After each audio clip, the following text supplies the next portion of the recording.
Bussato Fernandes Takahashi e vou apresentar hoje a aula de microbiologia clínica.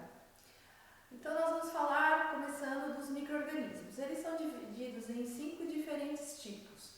Então nós temos os fungos, as bactérias, os vírus, os protozoários e as algas. As bactérias clássicas, elas se reproduzem assexuadamente por fissão binária e não possuem núcleo típico como as eucariontes, Então elas são classificadas como procariontes.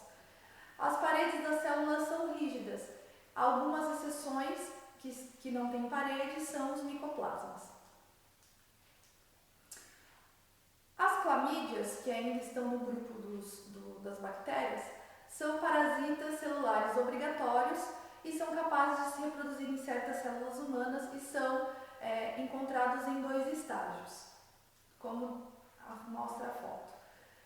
As rictícias são parasitas celulares obrigatórios em forma de bacilo ou cocobacilo que se reproduzem por fissão binária. E os micoplasmas, que não possuem a parede rígida das bactérias e são encontradas em grande variedade de formas, sendo mais comum em forma de coco. Já os fungos são considerados como eucariontes de paredes celular rígidas, heterotrófos e utilizam vários substratos orgânicos como nutrientes. Já os protozoários são micro-organismos de vários tamanhos e formas e podem ser parasitas de vida livre. Eles também são eucariontes e podem ser transmitidos por vetores. Os eumintos são vermes parasitas que pertencem ao reino animal. Eles são divididos em tremátodos, céstodos e nemátodos, que são clinicamente importantes. Nós também temos os artrópodes, que também estão correlacionados com a disseminação de doenças, e eles possuem esqueleto externo de quitina, segmentos corporais, junta nas patas e outras características, e eles são de grande importância como vetor de doenças. Nessa representação esquemática está a diferença morfológica e de tamanho das células. Então, estamos mostrando uma célula eucariótica típica, em laranja, com o seu núcleo em verde, e o tamanho de uma célula procarionte, representando uma bactéria, e o ponto preto como vírus. Nós temos que, quando a gente pensa em micro-organismos nas bactérias, nós temos que nos atentar pelo tamanho, pela forma e arranjo das estruturas. Então, aqui nessa ilustração mostra diversas formas e arranjos das bactérias. Então, nós temos cocos, cocobacilos, bacilos, diplococos, streptococos, vibriões, estafilococos, esporos bacterianos. Tudo isso vai ser importante na hora de fazer uma identificação bacteriana. Também falando sobre a importância das bactérias, elas são importantes também a gente saber das fases de crescimento dessas bactérias. Então essa ilustração aqui mostra as fases de crescimento bacteriano. Então podemos perceber que na fase A, que é a fase lag, é uma fase de começo, que começa a se replicar as bactérias. Logo depois começa a fase B, que é uma fase de aceleração. E depois a fase C, que a gente chama de fase log ou fase exponencial, onde a gente tem uma explosão do crescimento bacteriano, que é um crescimento em progressão aritmética. Depois nós temos a fase D, que é uma fase de deceleração desse crescimento bacteriano, a fase E, que é uma fase estacionária, e a fase F, que é a fase de morte, onde nós não temos mais nutrientes para aquela população de bactérias, e aí começa a morrer mais bactérias do que nascer. Então aqui mostra todas as etapas, a fase lag, pouca ou ausência de divisão celular, que é uma fase de adaptação, É um estado de latência com intensa atividade metabólica.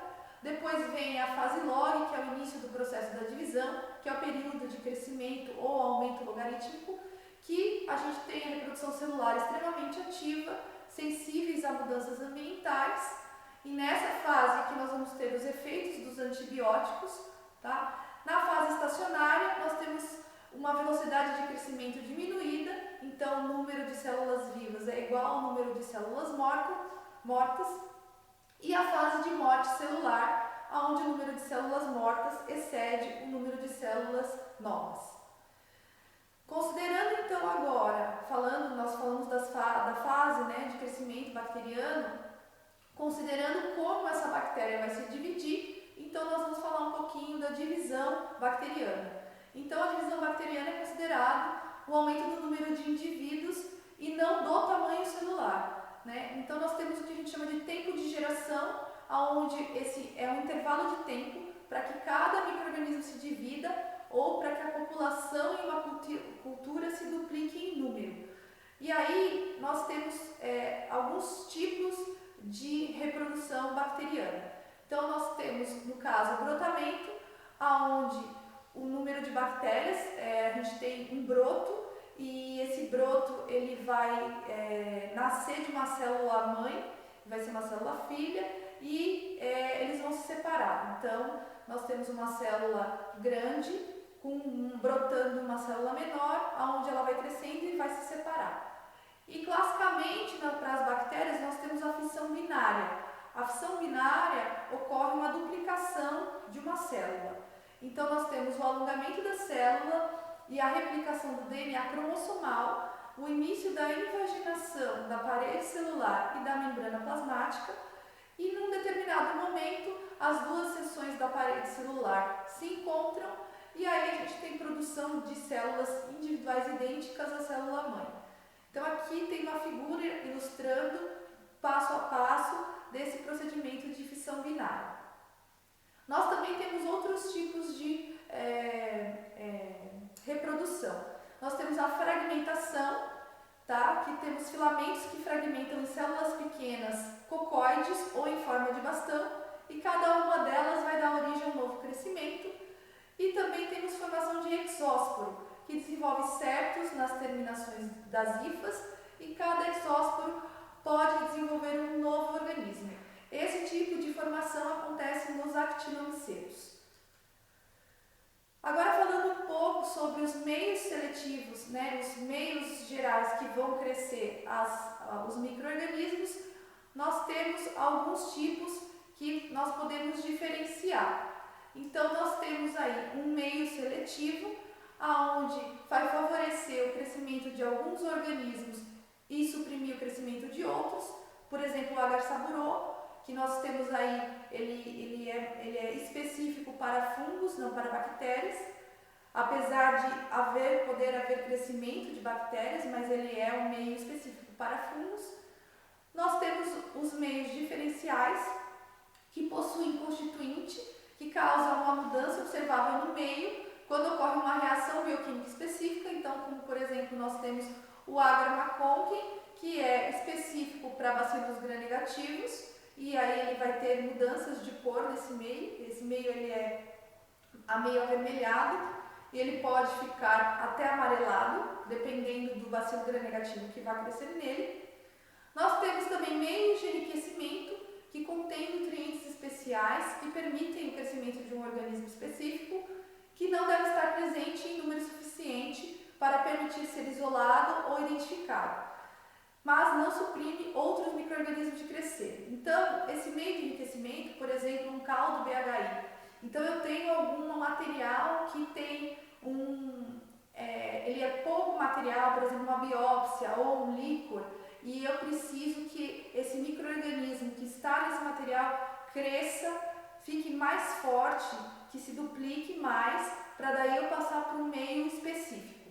Então, os meios de enriquecimento ou os caldos de enriquecimento, eles são muito importantes para a gente dar um up na hora da bactéria crescer, né? E aí a gente conseguir isolar. Porém, esse tipo de caldo, esse meio de enriquecimento, ele vai fazer com que cresça todas as bactérias presentes ali. Então, se nós tivermos bactérias contaminantes, essas bactérias também vão crescer nesse meio.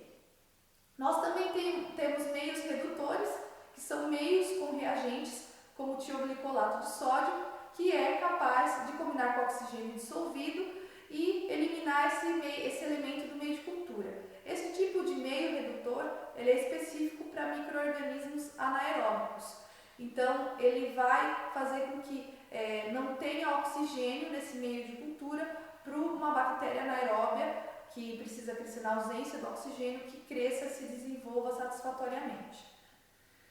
Além do crescimento em meios de cultura, nós também temos que observar, como eu falei anteriormente, das formas e arranjos, nós temos que observar por meio de colorações.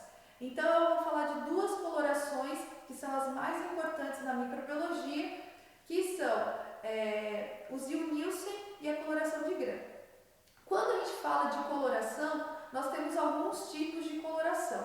Então, nós temos colorações simples, que vamos usar um único corante e não vai distinguir os organismos ou estruturas através de diferentes reações de coloração. Então, na verdade, é para ver a forma e o arranjo. Tá? Então, a gente pode corar por azul de metileno, safranina, cristal violeta.